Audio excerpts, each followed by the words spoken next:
Welcome friends. Antenatal markers and its significance is the topic which we are going to discuss today. It's a rarely touched topic, but there are many questions asked on this. So from your entrance examination point of view, this topic is very important. Let's see how much we can cover today. This board shows that there are certain defects which are structural and certain chromosomal, for which we have certain markers.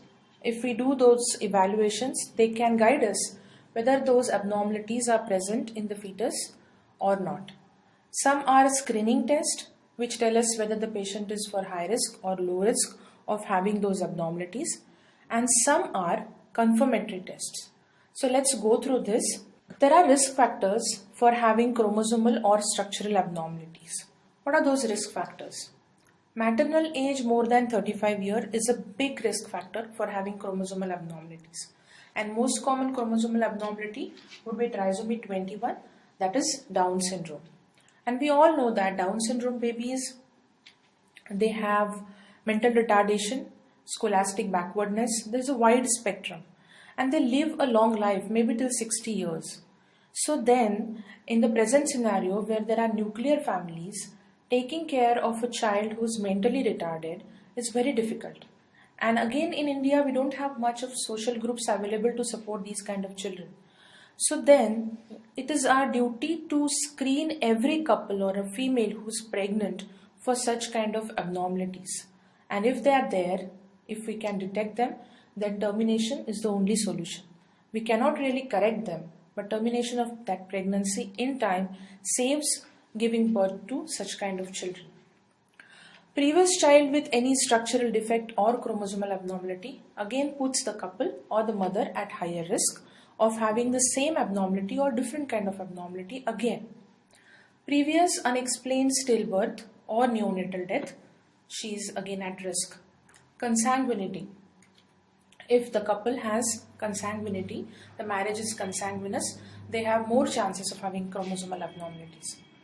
If there are medical disorders in the mother, like diabetes mellitus.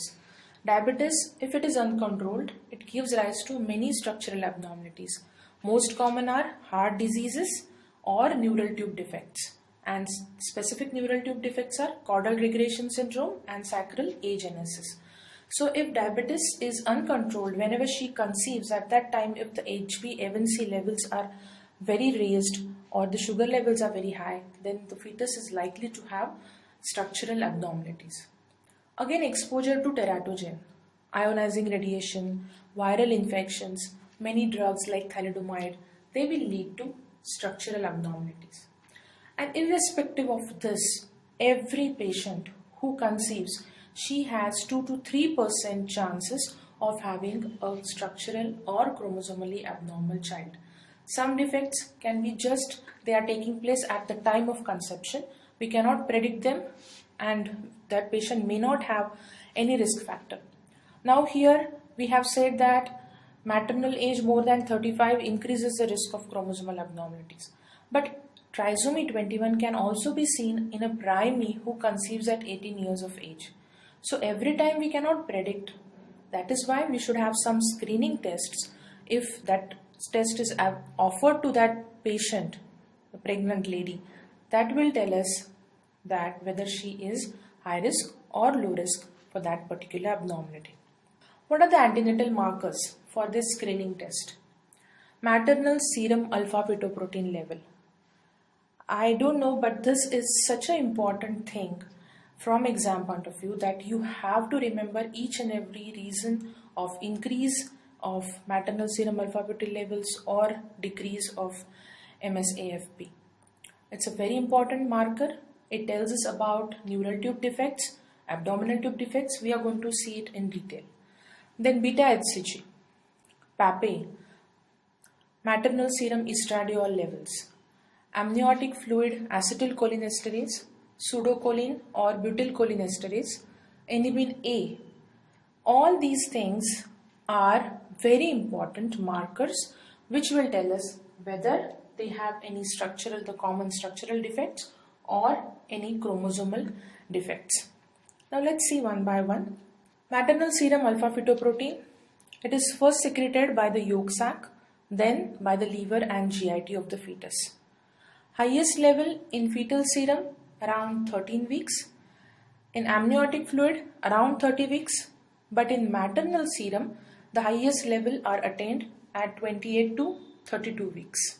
Alpha fetoprotein starts coming earlier, but the highest level is at that time. The tests done, they should be done before the period of abortion.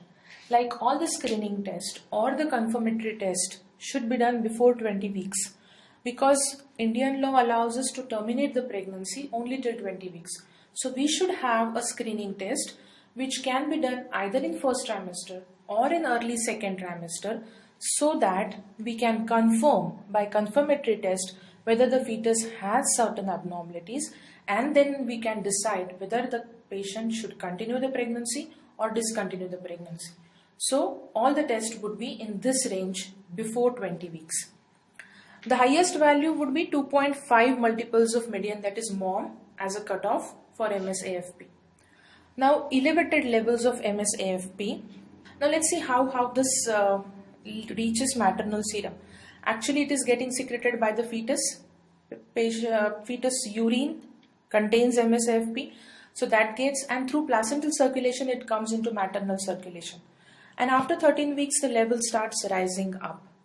The tests which are done are around 15 weeks, so that these levels can be found if they are elevated or if they are decreased. What are the reasons we can see. Now, which are the conditions where there would be elevated levels but those are physiological? Multiple gestation, low birth weight baby, and decreased maternal weight. You have to remember all these things because I think there are 20 plus MCQs only on MSAFP levels, and all the conditions are asked in different MCQs in different manner or in different ways. Pathologically elevated levels of MSAFP. It is seen in neural tube defect, abdominal wall defects in the form of omphalocele or gastroschiasis, congenital skin defects, cystic hygroma, liver necrosis, extrophy of cloaca, atresia or obstruction, that is esophageal or intestinal, nephrosis, congenital renal anomalies like agenesis, polycystic kidneys, infection with parvovirus B19, osteogenesis imperfecta, sacrococcygeal teratoma. In all these conditions, there would be raised level of MSAFP. What are the conditions where the levels are low? Chromosomal, that is trisomy, gestational trophoblastic tumor, there would be low levels, blighted ovum, increased maternal weight, and again an important thing is overestimated gestational age. In that, the levels would be low because it goes on increasing. So if we have overestimated, so in comparison to the age, the gestational age, the levels would be low. So you have to remember all these reasons. I think I would suggest make a chart and put it in front of your study table or something and keep looking at the chart, because you cannot afford to forget any of these reasons. All MCQs, if you see, they have given 4 questions and one abnormal thing, one option out of 5 options, 4 options which are there and one which is exceptional or which is not there. And all the reasons of elevated levels have been covered. But most concentration is on neural tube defect and the abdominal wall defect. There are 2 defects, abdominal wall, omphalocele and gastroschiasis. One MCQ is like this, that maximum level will be seen in whom? In spina bifida occulta or omphalocele or gastroschiasis. Now in this, we can say that in spina bifida occulta there is a sac, so the transmission of serum alpha fetoprotein from fetus to mother would be less because it's occulta. In comparison with omphalocele and gastroschiasis, omphalocele has a sac, but gastroschiasis, the abdominal wall is absent. There is a paramedian umbilical defect and the intestines are free floating outside. So in this case, maximum alpha fetoprotein will reach to the maternal circulation and the levels would be high. So to this extent, there are questions on alpha fetoprotein levels. Again, there is one MCQ which says that if the maternal serum alpha proteins levels are less, then how to evaluate further. Should we repeat the test again or should we go for some other test? So no need of repeating the test again. Low levels, they are suggestive of either trisomy or blighted ovum or mole. Increased maternal weight is, let's keep it aside, or overestimation of gestational age. These are the reasons of low level of MSAFP. So that tells us that instead of repeating the test, if we go for a simple level 1 ultrasound, that will rule out molar pregnancy, that will exclude molar because baby would be seen. If there is fetal pore present, if fetal heart is seen, then that rules out blighted ovum as well. And it will also give us accurate measurement of the gestational age of the fetus. So overestimation will also be ruled out. So in case if there are low levels of maternal serum alpha fetoprotein, then we should go ahead with a level 1 ultrasound scan. It will rule out all the other options and tell us whether the fetus is normal, the dates are adequate, fetus is live or not. Then in case everything is normal, means the baby is normal, it's not blighted over, then we should think of chromosomal trisomies. So then we can advise the patient to go for amniocentesis. By amniocentesis, the amniotic fluid which surrounds the baby is taken out and sent for karyotyping. It contains fetal cells, skin cells, the cells from the respiratory tract, whatever fibroblast we can collect, they are cultured and karyotyping is done. That will tell us whether the fetus has chromosomal abnormality or no. So if there is presence of abnormality, then we can decide on termination. If there is no or there is absence of chromosomal abnormality and the maternal serum alpha fetoprotein levels are less than 2.5 moms, then there are chances of spontaneous abortion or herediform mole or choriocarcinoma. But again, on ultrasound, we have ruled out herediform mole. So we have to just warn the patient that this pregnancy may get aborted because the levels are low. So the MCQ, about 1 or 2 we'll just cover. MSAFP is increased in all except. So as I told you, the options are variable. Open neural tube defect, meningomyelocele, spina bifida and trisomy. So what will be the answer? The answer is trisomy, because open neural tube defect, the levels would be high. Meningomyelocele, again it's a neural tube defect, levels will be high. Spina bifida, NTD neural tube defect, levels would be high. The question is, MSAFP levels would be increased in all except. So only in trisomy the levels decrease. So the right answer is trisomy. Now another question, in pregnancy with increased maternal serum alpha fetoprotein level, which of the following should be done first? Should we repeat the measurement of MSAFP at later date? Should we go for USG? Should we go for amniocentesis directly? Or should we ask the patient to terminate the pregnancy? So as we have seen, repeat levels, it will not be much useful because they will be again increased. Amniocentesis, directly going for amniocentesis is not a wise decision, because we need to, by exclusion, we have to come to this point that whether we are suspecting trisomy. So if we have to do first ultrasound, that will rule out molar pregnancy, that will rule out blighted ovum, that will also rule out overestimation of the age. Then we have the option left is whether there is trisomy present or not. In that case, to confirm the presence of trisomy, we can go for amniocentesis. As understand that amniocentesis is a process in which we take out amniotic fluid from the uterine cavity by putting a needle inside the uterine cavity. In pregnancy, we don't like to put needles because it has risk. It's an invasive test. So it has a risk of abortion, almost 0.5%.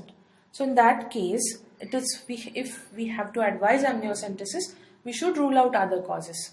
That is why it would be better that we go for ultrasound first. Then once it suggests, then only amniocentesis will be avoided, and termination of pregnancy should not be advised just because the patient has increased MSAFP levels. Now coming to the second marker, that is maternal beta HCG. The source is syncytial trophoblast of placenta. Detection in normal urine or plasma. Pregnant woman 8 to 10 days following ovulation shows presence of this hormone. Maximum level is obtained at 8 to 10 weeks of gestation and nadir reaches at 20 weeks. Beta HCG elevated levels are seen in multifetal pregnancy or twin gestation, Rh incompatibility, that is erythroblastosis fetalis, Down syndrome, choriocarcinoma, herediform mole. So in these cases, the levels are very high, and decreased levels are seen in ectopic pregnancy, impending spontaneous abortion. Again, you have to remember this. A question may be asked that decreased level of beta HCG are seen in. Yes, this is the question. And the options given are Down syndrome, herediform mole, multiple pregnancy, and ectopic pregnancy. So, what would be the answer? The answer is ectopic pregnancy. As in multiple pregnancy, the levels will be high. In H-mole, the levels will be high. And even in Down syndrome, beta HCG levels are high. So in trisomy 21, MSAFP levels decreases, but beta HCG levels, they increase. Let's move to the other marker, that is maternal serum estradiol. Source of this is fetal adrenal glands. The substrate of estradiol is dehydroepiandrosterone made by fetal adrenal glands. This is metabolized in placenta to estradiol. It gives an indication of general well-being of fetus. But estriol levels tend to be lower in Down syndrome and in adrenal hypoplasia. So it can be used to screen for trisomy 21 because the levels are found to be low in comparison with normal pregnancies. Inhibin A, source corpus luteum and placenta. Inhibin A levels are found to be raised in case of Down syndrome. What they have done is they have studied normal pregnancy inhibin levels, and if patient is having or someone is having Down's baby, then what are the blood levels of inhibin A in that particular patient. And then they have done the comparison and found that in pregnancy with Down syndrome, the levels of inhibin A are elevated in comparison with normal pregnancies. Other marker which is quite practically useful is PAPA. The long form is pregnancy associated plasma protein A. It's the largest protein. Source is placenta, syncytial trophoblast. It is used as a screening test for trisomy 21. The levels of PAPA, they decrease in trisomy 21 in comparison with normal pregnancy. Level of PAPA rises from initial level at about 32 days after ovulation and then increases rapidly, doubling every 3 days. Electroimmunoassay allow detection as early as 5th week. This is a very sophisticated test of PAPA detection, but sensitivity is also very high. So that is why it is used in screening of chromosomal defects. Acetylcholinesterase, another marker, better diagnostic value than AFP. Amniotic fluid acetylcholine levels are increased in most open neural tube defect. It differentiates between neural tube defect and abdominal wall defect because AFP is raised in both of them. So we need some marker which will differentiate in this. So acetylcholine levels are increased in neural tube defect and are decreased in abdominal wall defect. So it is helpful there. Pseudocolinesterase, also known as butyrylcholinesterase, it is useful in patients with elevated amniotic fluid AFP to differentiate between NTD and abdominal wall defect. If we compare the level of these two, acetylcholinesterase is high in neural tube defect and low in abdominal wall defect. Pseudocolinesterase is low in neural tube defect and high in abdominal wall defect. Now let's go trimester wise. What are the screening tests available for chromosomal abnormalities? First trimester screening, we have NT plus hormonal testing.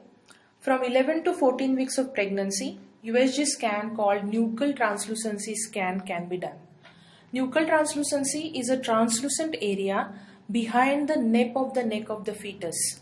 This is fluid under skin at baby's neck and it can be measured, and that level or the thickness of this nuchal translucency is suggestive of whether the baby has Down syndrome or other abnormalities.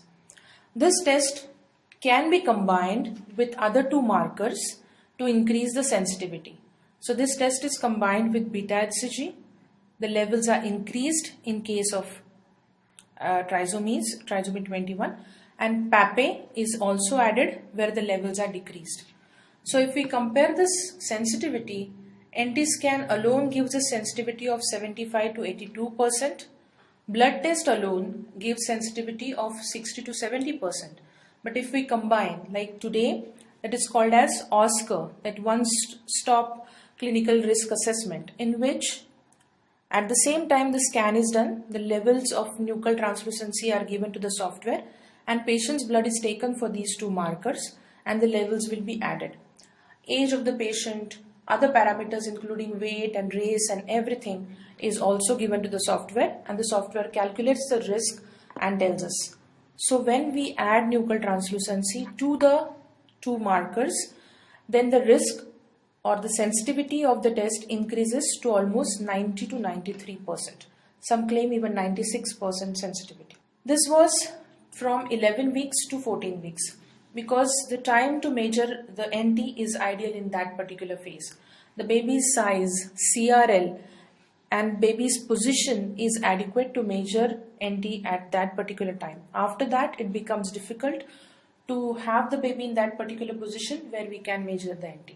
Coming to second trimester screening test, we have either triple marker or quadruple marker test.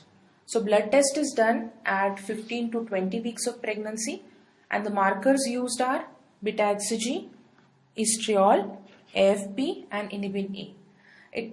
There is double marker is the beta HCG in PAPE test, triple marker where inhibin A is not included, and quadruple is where inhibin A is included to the above mentioned markers. Let's see these tests. Triple test, it is combined measurement of MSAFP, beta HCG and U3, that is estriol levels, unconjugated estriol, used for detection of Down syndrome, trisomy 13, 18 and NTD, performed in between 15 to 18 weeks. In Down syndrome, AFP levels are decreased, HCG level have increased and estriol levels decreased. In Edward, AFP decreases, HCG also decreases and estriol also decreases. In NTDs, AFP increases, HCG and estriol levels will be normal.